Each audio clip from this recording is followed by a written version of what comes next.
Whitehall 1212, hurry. This is Scotland Yard.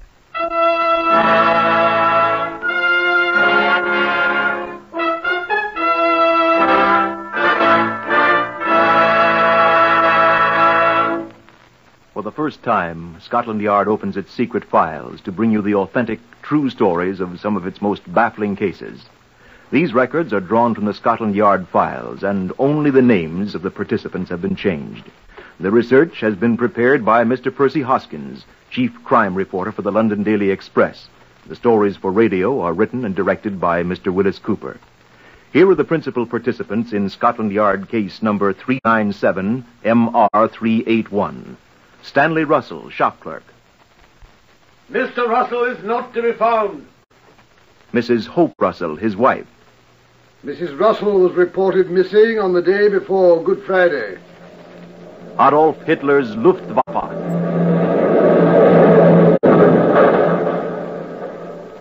Chief Inspector Bryce Purcell of Scotland Yard. I should like to introduce Deputy Commander William Bird of Scotland Yard, my superior officer. Before we proceed, I believe it would be a good idea to visit the Black Museum. Come along with me, if you please.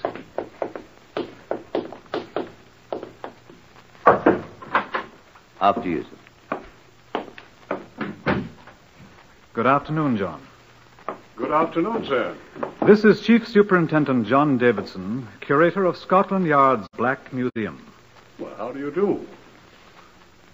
You came about case number 397 MR381, I believe you said, sir? Right. Will you tell us about it, John? Well, this is the exhibit. No, don't touch it, please. It's quite fragile. And as you can see, it has already been broken. We have a great many other exhibits of crimes in these rooms.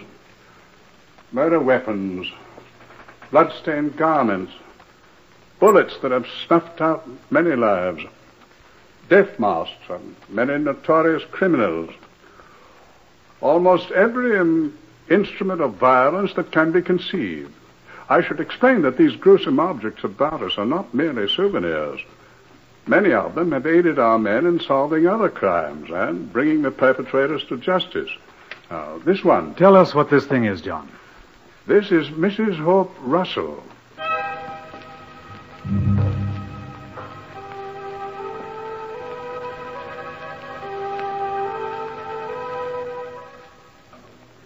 "16 months after the Easter Blitz of 1941, the work of clearing out bombed-out areas of London was still progressing. On the 12th July 1942, the Scotland Yard Information Room received an urgent call from PC John Dunn of the Kennington District. A patrol car in which Chief Inspector Purcell was riding was dispatched to the scene, a partially destroyed Baptist chapel. I was directed to the spot by PC Dunn, who was on point duty at the road intersection. Right over there, sir, where you see the men standing. They found something, sir. The navvies that's working here. Right, thank you. Morning, boys. Morning. What have you found? Who are you, mate? I'm Chief Inspector Purcell of Scotland Yard. What's up? Down, sir? Down there. In that hole, sir. Yeah. It's an old burying vault, sir. What is it? A skeleton, sir. He's dead. Up down, Georgie and Sean, with your torch. All right. There you see, sir. Here he is. Stand to one side, will you? He's off under this stone slab, sir. See? I see him. Well, what's so strange about a skeleton in a burial vault? There ain't been anybody in there since 1934, sir. 1935. I was in that gang that moved the old corpses out of here, Herbert. It was 1934. We didn't leave a one. God bless you. It's a quicklime down here, sir. Quicklime? How'd quicklime get down there? You're the detective, mister. We just work here. The badly burned skeleton was removed to the pathological laboratories at Scotland Yard, together with the other articles found in the vault. A considerable amount of quicklime and a half-burned straw pelleas which had partially covered the remains. There was nothing else. I stood beside Keith Briggs, the Home Office pathologist, while he completed his examination. What do you think, Keith? I asked. Well, she's dead. She? Well, it's a woman, all right. No question about that. The hip bones are characteristically a woman's. So is the sacrum here, and... How old a woman? Oh, middle-aged, I'd say. See, the bones are fully developed, so we know she was full-grown.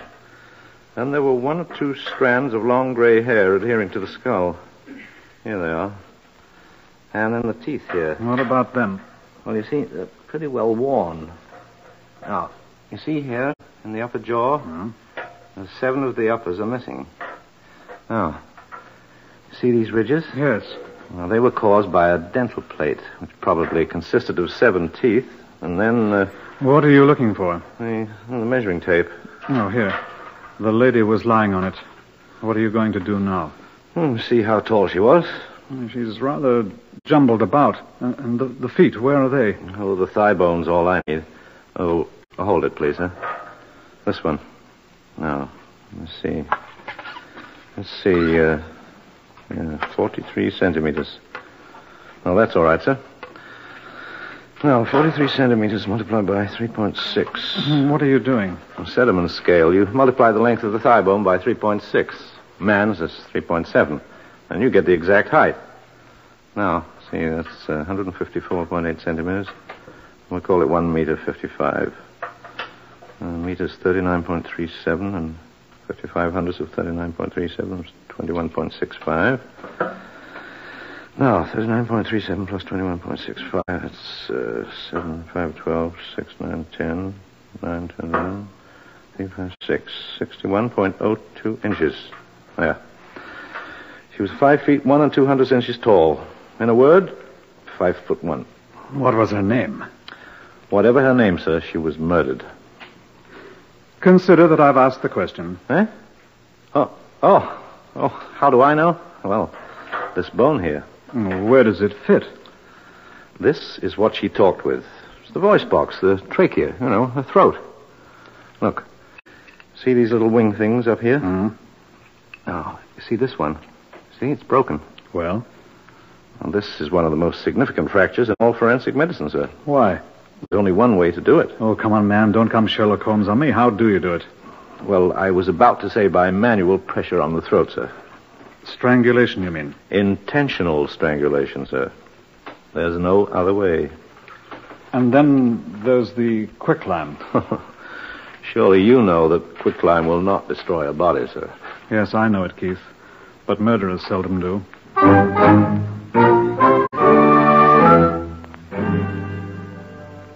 Reference to the ARP records showed that every other casualty and missing persons in Kennington had been accounted for.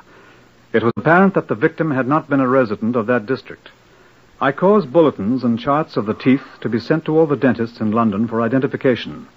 No results were forthcoming, and we were forced to conclude that the dentist in question had become an air raid casualty, or that the work had been done in some other city. I gave Purcell a very difficult assignment. Difficult, sir? Well, it's not so difficult, but it's tedious. It'll take a long time. I know, but it's got to be done. I'm strongly of the opinion that it was murder. We checked carefully, sir, and the only quicklime on the entire premises was that in the vault with the skeleton. I thought they might have dusted the entire place with quicklime for sanitary purposes, but they hadn't.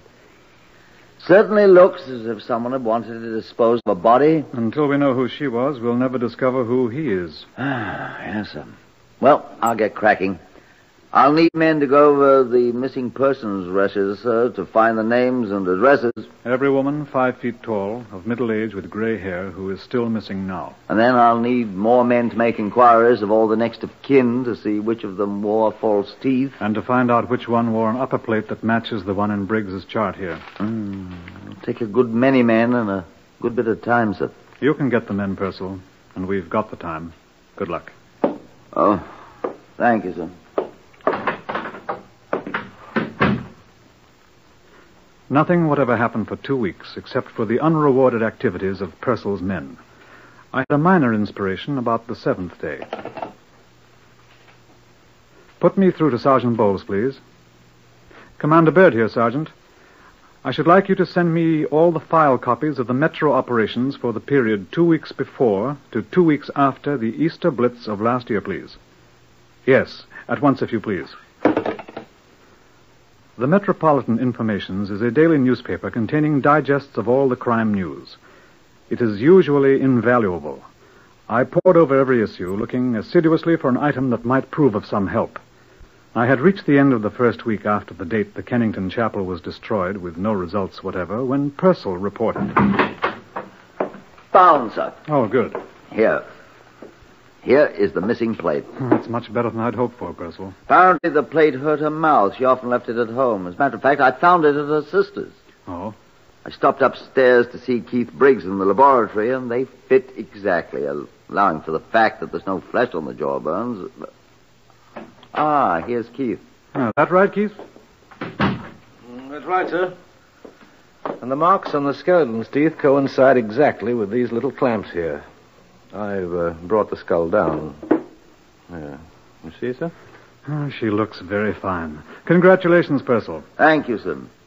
The only thing is, she was reported missing 3 days before the raid that destroyed the chapel. She was? It's in all the records, sir.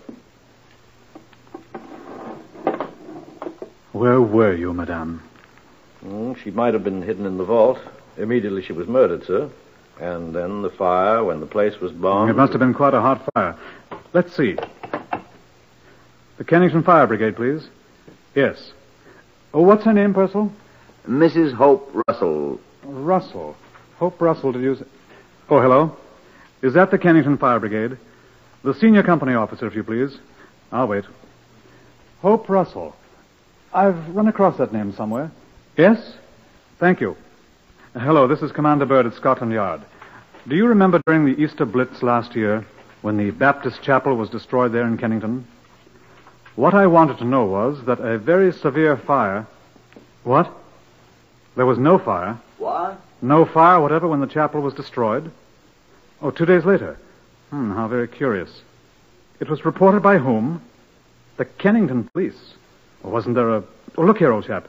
I'm sending at once for their divisional superintendent. Could you possibly come along with him to my office at the yard? Yes. I'm afraid it is rather important. I'll have him pick you up in his car. Thank you so much. At once, yes. No fire. Keith, will you mind? Get him and the fire chap over here at once. Use my name. Ask them both to bring their records for that night. Please. All right, sir. Huh. No fire, eh? What's that woman's name, Purcell? Mrs. Hope Russell. I knew I remembered it. Look at this. Metro Informations, eh? Look under Articles Lost and Found. I was just reading it. Lost and Found. Here, the third item. Read that. Found by Postmistress Guilford, Surrey, in the post office yesterday, a woman's purse. Black leather, plain, a strap. Contents, lipstick, comb, mirror, 2 London tram tickets, 11pence in coin, ration book, identity card, issued to Mrs. Hope Russell. Well, what was she doing in Guildford? Look at the date of the paper, Purcell. April... What was she doing in Guildford 3 days after the air raid in Kennington?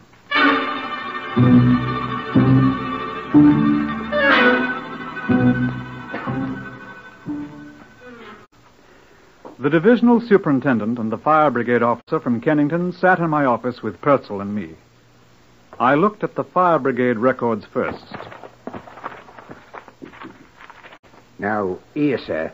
This is the day of the big raid when the chapel was destroyed. Good Friday evening, 11th of April, 1941. Yes. Every call is set down in the occurrence book here, sir. Yes, I know. Together with all the calls to the auxiliary fire service, the civilians, sir. Yes, I know. And you can see there's no report whatever of a fire at the Kennington Baptist Chapel from either source. Quite.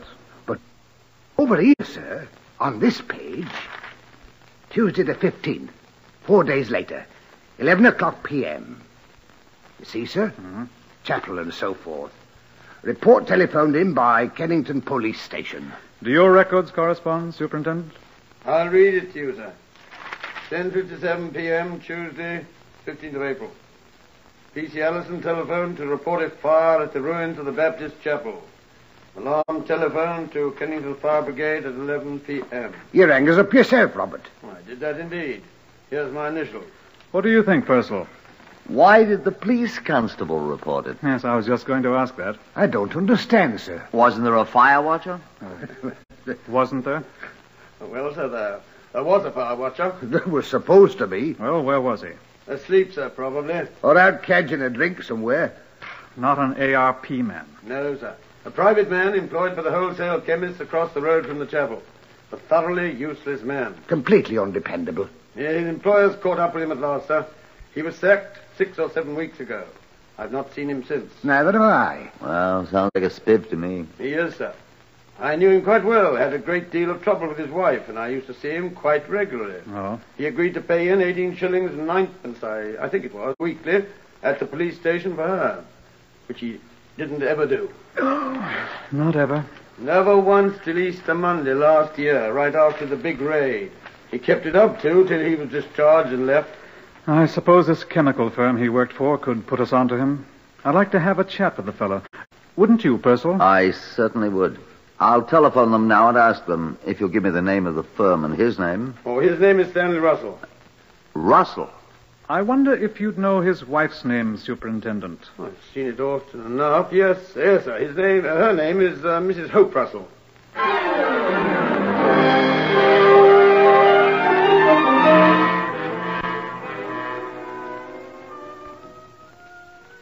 In The Pirates of Penzance, Gilbert and Sullivan complain bitterly that a policeman's lot is not a happy one. I subscribe most heartily to that sentiment. I would like you to hear Chief Inspector Purcell's report to me, just as he gave it, in my office. Well, Purcell, I said, did you find our Mr. Stanley Russell all right? Not there.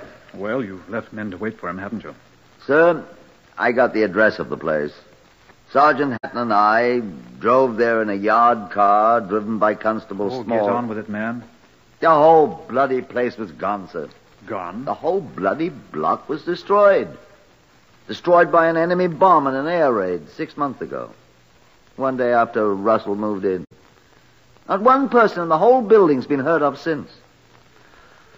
Sir, I respectfully request permission to go somewhere and get howling drunk.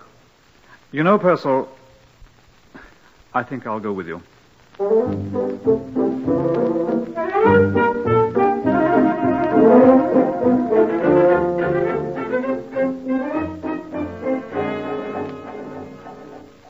But we didn't. We sat quietly in Commander Bird's office and thought long, dark thoughts. After a while, Keith Briggs, the pathologist, observing the light inside, stopped by, and almost at the same time, John Davidson from the back museum came in to see what was up. Nothing's up, John, I said. On the contrary. What happened? Purcell was just telling Keith here. The chap is a Blitz casualty. Dead?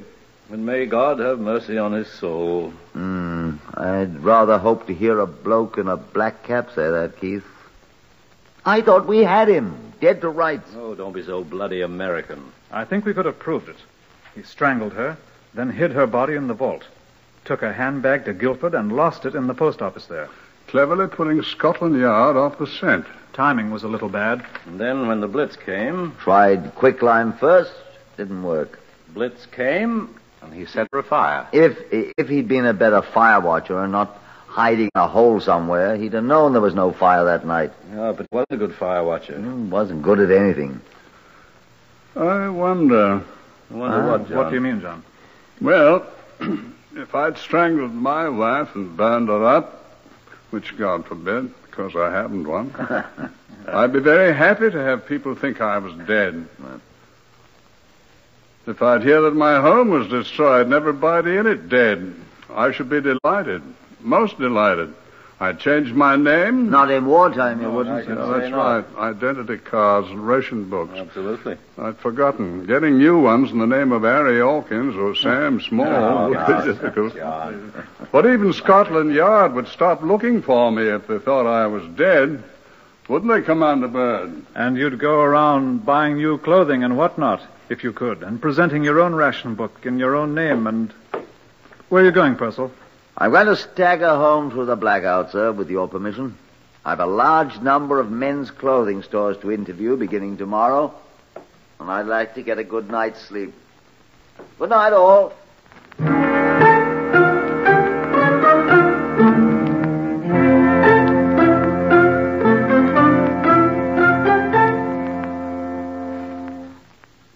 The Stanley Russell crop was enormous. Chief Inspector Purcell discovered that 234 of them had purchased clothing since the date our Stanley Russell had been reported dead by enemy action. But not one of them was the Stanley Russell we wanted. We made thorough inquiries of all his known acquaintances, all to no avail. The War Office had no record of our man. We were reluctantly forced to the conclusion that he was dead, or that he had heard of our search for him and gone to ground most effectively, as I said to a rather haggard Purcell. Purcell shook his head. I'd like to keep on looking, sir, if I may. I have a hunch that he'll turn up unexpectedly. It will certainly be unexpected so far as I'm concerned. I'd like to keep on trying, sir. Well, for a few weeks more, but I'm afraid... Commander Bird speaking. Yes, he's here. It's for you, Purcell. Well, I'll take it outside, sir. No, don't. Take it here. Thank you, sir. Chief Inspector Purcell here. Who is he? Oh? Well, I don't know him personally, but I know of him. Yes. Will you ask him to wait a moment? I'll ring you back. Sir. Yeah? I've never been so shocked in all my life. Oh, really? What's happened? Somebody dead? Somebody's alive. What? If I'd heard this on the radio, I wouldn't have believed it. Why, what's happened? Mr. Stanley Russell is calling on us.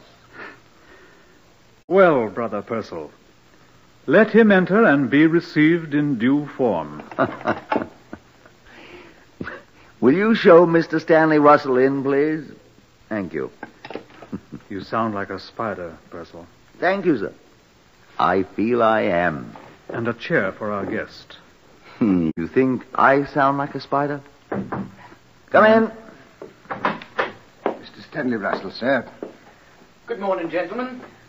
I was looking for Inspector Purcell. Come in, sir. I'm Chief Inspector Purcell. How do you do, sir? And this is Commander Bird. Good morning. Good morning, sir. May I sit down? Thank you. Does one smoke in here? Yes, by all means. Will you try an Abdullah? I'm afraid I always smoke Woodbines.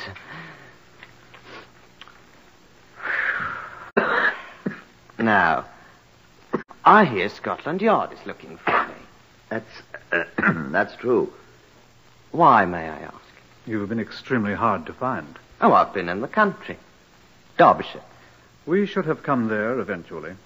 Oh, I've saved you the trouble. What do you want to see me about? You were a fire watcher, Mr. Russell, in Kennington. Yes. There was an unreported fire at the Baptist chapel there whilst you were on duty. When? 2 nights after the raid that destroyed the chapel. I didn't see any fire. Is that all you wanted? No, Mr. Russell. Well, I don't recall any fire, sir. You didn't see or hear the fire brigade? No, sir. Near 11 o'clock? Oh. Well, I must admit I wasn't there. Where were you? I did see the fire brigade moving away when I came back, but... Where were you? Oh, I was out of cigarettes, and I strolled around the corner to see if I could borrow 1 or 2 from the fire watcher at post 4. He says he never saw you, Mr. Russell. Oh, he's probably forgotten. It's a long time ago. He will swear he didn't see you that night. Well, the fire obviously didn't do any damage. A woman was burned to death in it. Murdered? Do you know anything about it? Of course not. I'm very sorry to hear that anything like that... The woman was your wife. May I have one of your cigarettes, please? Thanks. So that's what became of her. Do you know anything about it? I'm afraid I must disappoint you, gentlemen. I wasn't on very good terms with her. We know that. I'm afraid I've no tears for her. She was... Oh, well, she's dead now. I can't say anything. Naturally, I'm shocked. Naturally. But I'm afraid I'm not sorry. Do you know anyone who would have had a motive for murdering him? You had a motive, didn't you, Mr. Russell? I can see how you might think so, but I didn't murder her, I assure you. When did you last see her? I don't really remember. Several months before she was murdered, I think. How do you know she was murdered? Why, you said so. Did I? Oh, I would have had good cause to, Inspector, but I'd have been a fool to do it now, wouldn't I? Yes. Well, Mr. Russell, thank you for coming to see us. If there is anything else you remember, please come back and see us again. I think that's all for now. How can we find you if we need you?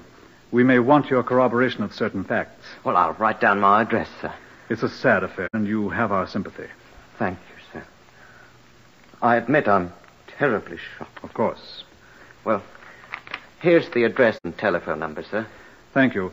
Feel free to call on us at any time. Goodbye. Well, goodbye, gentlemen. I was merely trying to do my duty. Oh, you've done it admirably, sir.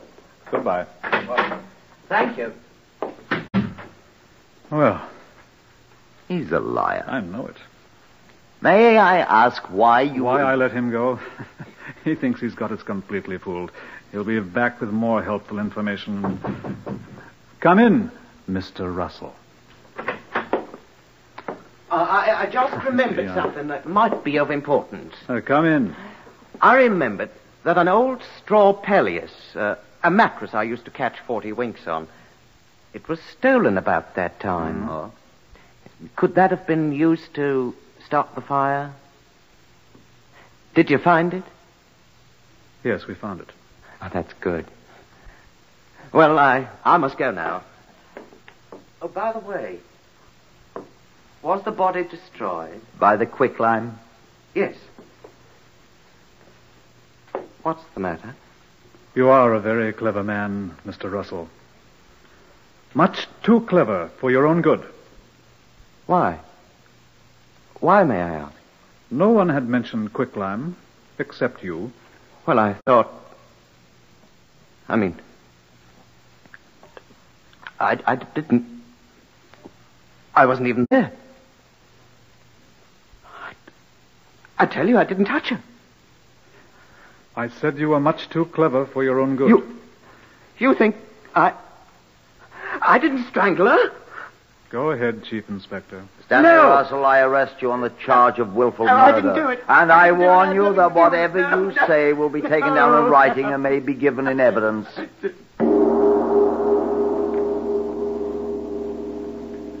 The crime. The painstaking evidence Scotland Yard had collected, together with Stanley Russell's own statements, were sufficient to convince a jury that he had murdered his wife, Hope Russell, and burned her body. All his allegations of misconduct on her part were proved completely false.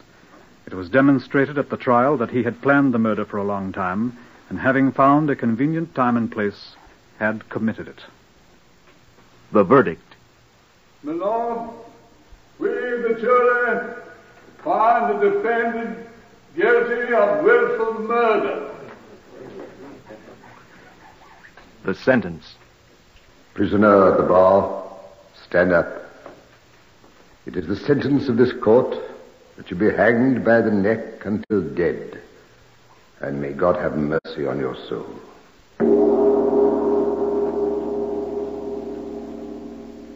You have heard the true story of case number 397MR381 from the files of Scotland Yard. The names of the participants have, for obvious reasons, been changed. Starting next week, Whitehall 1212 will be heard at a new time, 5 p.m. Eastern Standard Time. Research by Percy Hoskins of the London Daily Express. Stories for radio written and directed by Willis Cooper. Next, listen for Tales of the Texas Rangers on NBC.